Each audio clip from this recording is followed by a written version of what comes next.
the removal of Ian was really shocking. People were shocked. The WhatsApp groups were popping off. Everybody was like, oh my goodness, I don't understand this. There was just genuine shock. There's genuine shock. And people felt incredibly bad for Ian because he is really popular amongst the party. I think he's actually held in a lot of affection and esteem across party in Scotland. I even had, SNP people and Scottish Tories get in contact saying, actually, I've got a lot of time for Ian because he is somebody who really was that last man standing after the utter wipeout in 2015. I will always remember being in Labour HQ just watching and the kind of jaws on the floor as people lost their seat, one by one throughout the night. And he was the only person surviving. And that was a really tough time for him, being the only member of the Scottish PLP. I mean, Secret Santa was a nightmare, honestly. Like, it really was really, it was tough for Ian. It was very difficult.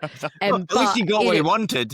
But, and so I think people did think he did a good job. And, if you look at some of the big policy things, this Norway deal, the supercomputer, it wasn't like Scotland was kind of, underperforming in terms of this by-election in Hamilton, which Labour won.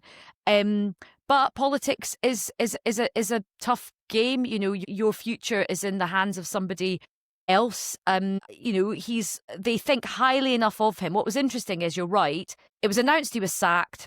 There was a massive pushback from people publicly and privately, and I think that the party was not, lots of party members and others were not happy about it. And then he was offered these two these two roles, which I think is actually very suited for culture. Edinburgh Festival is like the largest cultural festival on the planet. AI and tech is going to be very important to this government as well.